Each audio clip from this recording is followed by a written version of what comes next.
Curcuma বায়োকমফোর্টের পণ্যের clinical ট্রায়ালে প্রাপ্ত ফলাফল জনসম্মুখে প্রকাশ করা হয়েছে। সম্প্রতি ঢাকা বিশ্ববিদ্যালয়ের সেমিনার কক্ষে সংবাদ সম্মেলনে তাদের পণ্যের গুণাগুণ তুলে ধরা হয়।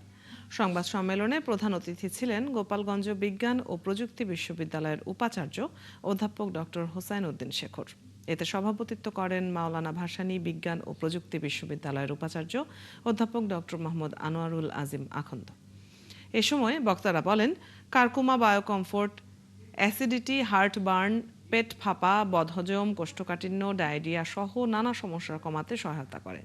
এছাড়া ঢাকা বিশ্ববিদ্যালয়, নোয়াখালী বিজ্ঞান ও প্রযুক্তি বিশ্ববিদ্যালয়, মাওলানা ভাসানী বিজ্ঞান ও প্রযুক্তি বিশ্ববিদ্যালয়, উচ্চতর বিজ্ঞান গবেষণা কেন্দ্র, BCSIR, BSTI, Bangladesh institute of food professionals সহ বিভিন্ন প্রতিষ্ঠানের সংশ্লিষ্ট বিষয়ের অধ্যাপক, গবেষক, চিকিৎসক ও সাংবাদিকরা সংবাদ সম্মেলনে উপস্থিত ছিলেন।